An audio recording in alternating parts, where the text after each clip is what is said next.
हिंदी कहानी विधवा बहू की शादी। एक बार की बात है, कौशल्या और रघुवीर की एक बेटी थी सविता।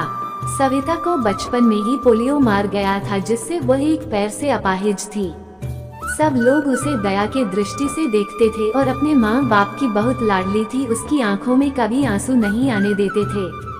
सविता अपाहिज जरूर थी, लेकिन सभी कामों में कुशल थी। स्कूल में भी वह सभी अध्यापकों की प्रिय थी। एक दिन कौशल्या बोली, कौशल्या सुनो जी, सविता की 11वीं पास हो गई है। हमारी बेटी दिव्यांग है, उसके लिए भी ऐसा ही लड़का ढूंढना पड़ेगा। लगता है उसकी शादी करने में बहुत मुश्किलें आएंगी, इसलिए अभी से लड़का ढूंढना शुरू कर दो। रघुवीर, हाँ कौशल्या सही कहती हो। सविता कितनी सुंदर और सर्वगुण संपन्न है, लेकिन पैर की वजह से मेरी बेटी की जिंदगी खराब हो गई। सविता ने अपने माँ और बाबूजी की बात सुन ली। वह पास आकर बोली, सविता बाबूजी, क्या मैं आप सब पर बोझ हूँ? मेरा पैर खराब है, इसका मतलब ये तो नहीं मैं किसी पर आश्रित रहूंगी। फिर कैसे हुई मेरी जिंदगी खराब? कौशल्या, मन छोटा मत कर बेटी, किसने कहा कि तू बोझ है? तू तो हमारी आंखों का तारा है। सविता, माँ मैं पढ़ाई के साथ साथ कुछ करना भी चाहता हूँ, जिससे मैं खुद पर निर्भर रह सकूँ। इधर सविता की पढ़ाई पूरी हो गई और उधर रघुवीर सविता के लिए लड़का ढूंढने लगा। सविता के लिए परेश का रिश्ता आया। परेश रसायन फैक्ट्री में काम करता था। परेश अपनी माँ रमा और अपने पिताजी मुकेश के साथ सविता को देखने उसके घर आया। मुकेश, अरे बेटा, लड़की का तो पैर खराब है। परेश, पिताजी, अगर मैं दिव्यांग लड़की से शादी करूंगा तो मुझे किसी का जीवन संभालने का सौभाग्य मिलेगा। रमा, बेटा तेरी जिंदगी है, जो भी फैसला हो सोच संभाल कर लेना। परेश, देखिए सविता जी, मैंने आपकी जितनी तारीफ सुनी, मैं खुद को आपसे मिलने से रोक ही नहीं पाया। क्या आप शादी के लिए राजी है? सविता, परेश जी, मैं एक अपाहिज लड़की हूँ और आप पूर्ण रूप से स्वस्थ है। क्या आप एक अपाहिज लड़की को स्वीकार करेंगे? परेश, सविता, मैं जिंदगी भर आपका सहारा बनने के लिए तैयार हूँ, अगर आपको ऐतराज ना हो तो। सविता, अगर आप तैयार है तो मैं खुशनसीब हूँ कि मुझे आप जैसा जीवन साथी मिलेगा। सविता और परेश की बहुत धूमधाम से शादी हुई। चारों तरफ चर्चा थी कि बड़ी भाग्यशाली है सविता, जो दिव्यांग होते हुए भी उसे इतना अच्छा पति मिला है। रमा, बहू, आज तुम्हारा पहला दिन है, इतनी जल्दी कैसे उठ गई? आराम से उठ जाती। सविता, माँ मुझे जल्दी उठने की आदत है, मैंने नाश्ता बना दिया है, आप सब लोग नाश्ता कर लीजिए। रमा हैरान थी कि एक पैर खराब होते हुए भी सुबह उठकर नाश्ता भी बना दिया।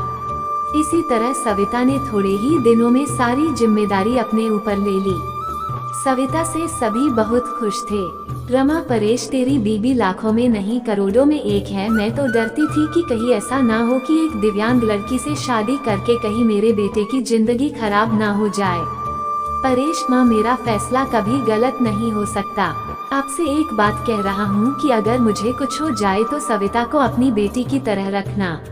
रमा, चल पागल, ऐसे नहीं बोलते, वो अभी भी मेरी बेटी ही है। और अगले ही दिन उनकी खुशियों को जैसे किसी की नजर लग गई। परेश की फैक्ट्री में जहरीली गैस लीक हो जाने से कई लोगों की मौत हो गई, जिनमें परेश भी शामिल था। जब ये खबर परेश के घर पहुंची तब घर में हाहाकार मच गया, लेकिन सविता तो जैसे पत्थर सी हो गई। वह खामोश थी, उसकी आंखों में आंसू नहीं थे। वह परेश को यूं ही फटी आंखों से देखती रही। कुछ औरतों ने उसे हिलाते हुए कहा, बहू रो ले, देख परेश को, वह मर गया है, अगर रोएगी नहीं तो पागल हो जाएगी, तू विधवा हो गई है, विधवा। इस तरह की बातें सोचकर सविता फुट फुट कर रोने लगी। सविता रोते हुए बोली, उठो परेश, आंखें खोलो, मैं अकेले किसके सहारे जीऊंगी? अभी तो मैंने तुम्हारे साथ कुछ ही दिन गुजारे थे, फिर मुझे अकेला छोड़कर क्यों चले गए? परेश का अंतिम संस्कार हो गया और सविता के अरमानों का भी। रमा, अरे ये क्या बहू, सफेद साड़ी क्यों पहनी तुमने?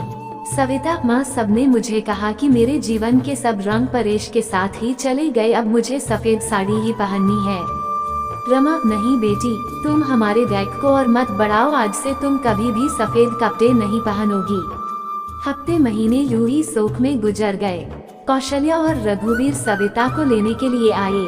कौशल्या, मेरी बेटी का जीवन तबाह हो गया, पूरी जिंदगी अकेले कैसे काटेगी, इसलिए हम उसे अपने साथ ले जाना चाहते हैं।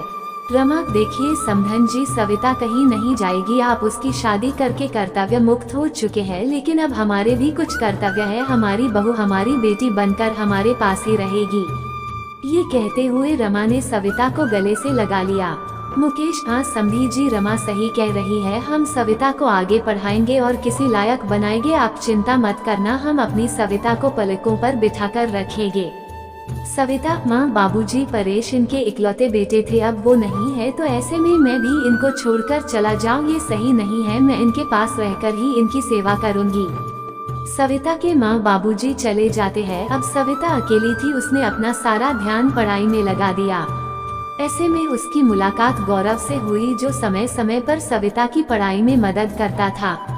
गौरव मुकेश के दोस्त का सबसे अच्छा बेटा था। उसका काम के सिलसिले में परेश के पिता के पास आना जाना लगा रहता था। गौरव इंजीनियर था और बड़ा ही सलीम स्वभाव का संस्कारी लड़का था। चारों तरफ औरतें बातें बनाने लगी। एक औरत बोली, अरे देखो कैसी विधवा है, ये सफेद साड़ी नहीं पहनती, पति का जरा भी डेख नहीं है।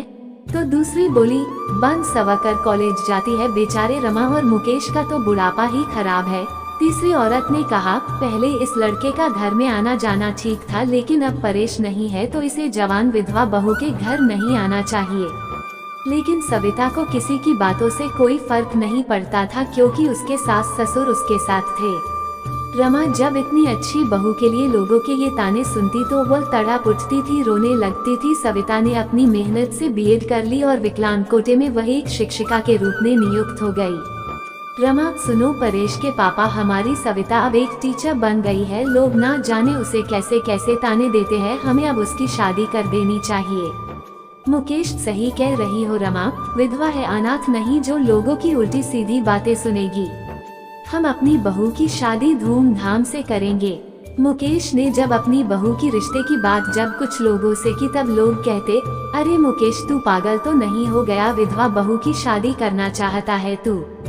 मुकेश, हाँ मैं उसकी शादी करना चाहता हूँ, उसकी जिंदगी से विधवा शब्द हमेशा के लिए मिटाना चाहता हूँ।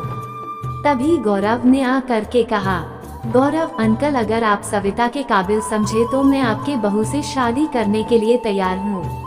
मुकेश, गौरव तुम? गौरव, हाँ मैं। मुकेश, मुझे यकीन ही नहीं हो रहा है कि मेरी बेटी तुम्हारे जैसे लायक और होनहार बेटा पसंद करेगा। मुझे तुम पर गर्व है, मैं ये शादी के लिए तैयार हूँ बेटा। तभी मुकेश घर आ करके सविता से कहता है, सविता बेटी, तुम जानती हो मैंने हमेशा तुम्हें अपनी बेटी से बढ़कर माना है। मैं चाहता हूँ कि तुम्हारी जिंदगी की अधूरे सपने को पूरा करूँ। मैं तुम्हारी शादी गौरव से करना चाहता हूँ, तुम्हें कोई ऐतराज तो नहीं? सविता, पिताजी, परेश की जगह शायद ही मैं किसी को दे पाऊँ, लेकिन आपने जो मेरे लिए किया है वो कोई कर नहीं सकता। आपका फैसला मेरे सर आँखों पर, जैसा आप कहें मुझे मंजूर है। और फिर सविता और गौरव की धूमधाम से शादी हो गई और सब खुशी खुशी से रहने लगे।